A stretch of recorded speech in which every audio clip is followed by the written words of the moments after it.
and I just want to say this right now, and I think everybody on this podcast agrees. Congratulations to Liverpool winning the Premier League 24-25 season. Woo! Congratulations, AD. Thank you. And it's not even just to say like, oh, because you lot have been incredible, by the way. The fact that you've only lost one game this season, and the thing is, you went to City and took their chain from them. Like you went there and done it. So at the end of the day, congratulations for going and doing what you did. But yeah, no doubt, Arsenal did not push you. And I think, what's funny as well, guys? The first time, AD will probably tell you this, because AD blew my mind last week, where he said, like, every time Liverpool had the chance to go for the jugular and kill Arsenal, they let them live.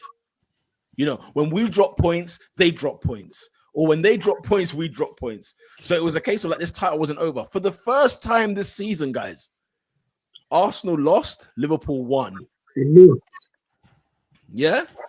And that is why everybody's like signed, sealed, and delivered. AD, talk about your champions elect for the 24-25 season, please.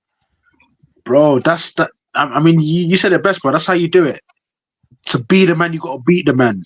And we went into the valley of the shadow of the beast. And yeah, as we said, we took their chain, bro. And I think it was a very, very, very professional performance. And you know what? Because truth be told, I was having some jitters. And then I read something that sort of Arne Slot sort of said, and then I realized, and he was something to the effect of, yo, like it's a 38-game season. It's not going to go your way all the time. There's going to be games where you're great. Most of the time, you're going to be great. There's going to be some games where you're not necessarily great, but you're still going to win. And then there's going to be times where you're not necessarily great, and you're going to be getting funny results. But I know that the quality in this team is that we're going to go back to form soon. And then when he said that, it dawned on me. I was like, okay, right, this is a manager, and albeit it is Holland, but he's actually done it before. He's actually won league titles. And you look at that Liverpool locker room, and you've got your Van Dijks, you've got your Alissons, you've got your Mo Salahs, you've got even like your Andy Robertsons. These are guys that have been there before. They know what it's all about. And then when you look at that, the nature of that performance, and it felt very European first leg, professional job. You get your job, you get your goals, and you get the hell out of Dodge. Adrian, can I just add to heap praise on Arne Slot? Yeah, go for it, man. How many signings did he make in the summer, please? Good question, David. One. Who was that? Chiesa. He's played like 34 league minutes or something ridiculous, so you don't even really count. But yeah, like one signing, and my man first season in the league, and he's won it, bro. But I do think it's also a testament to Lola's point, and this is a point that I alluded to in January as well, when Jurgen Klopp actually announced that he was leaving, and it was all doom and gloom.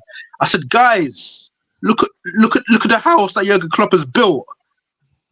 It's fully furnished. All you need is a manager worth their weight to come in, go to IKEA, put their spin on things. Ooh, Gravenberch, you're now my 6. You're gonna and by the way, big up Ryan Gravenberch. That was a completely different performance to what we're used to. Where, don't get me wrong, he still had the press resistance. He was still able to obviously like progress play and stuff. But I saw this guy defending, like this guy who was on the right wing, covering Trent.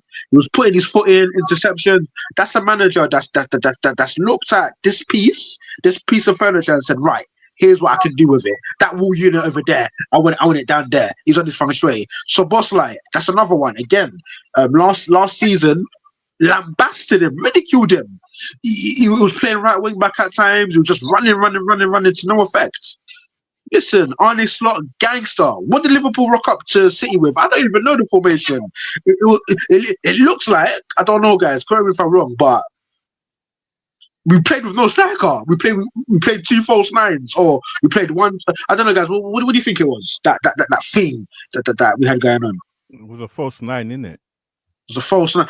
And then again, you see someone like a Szoboszlai sort of operating in that role. He covered every blade of grass. And again, that's somebody that this manager has wrapped his arms around and said, okay, here's how I'm going to use you. Here's how I'm going to deploy you. Even the whole idea of just that flexibility. And that's why I get onto certain managers in the league because, without saying names, certain managers will stick to one particular style, certain managers will stick to one particular shape, one particular philosophy. We went there and we said, right, look, we're gonna play a deep block. See how I'm gonna break us down. We're gonna spring them on the break, and that's what we did. By the way, though, guys, because I did see some rhetoric on the TL about how Arne Slot. He made City attack down our right hand side. It was all a ploy. Trent was getting pams all week, all night, time after time after time. It was ridiculous. I've never seen anything like it. There was a time where Docky would get the ball and stand them up, and it would be ironic jizz. Like it was such a mismatch. It was ridiculous. I'll give Docky that for that game. That part of it I watched. He was the only one I was like, he's actually thinking, "Oh, you're not trying to play football here." And I'll give him that. He was like the only one on that City team was like, "I'm gonna try at least try and get something happening." Mate, the way I saw it, Guardiola said, "Listen, boys, go out there tonight and show this board why we need signings in the summer."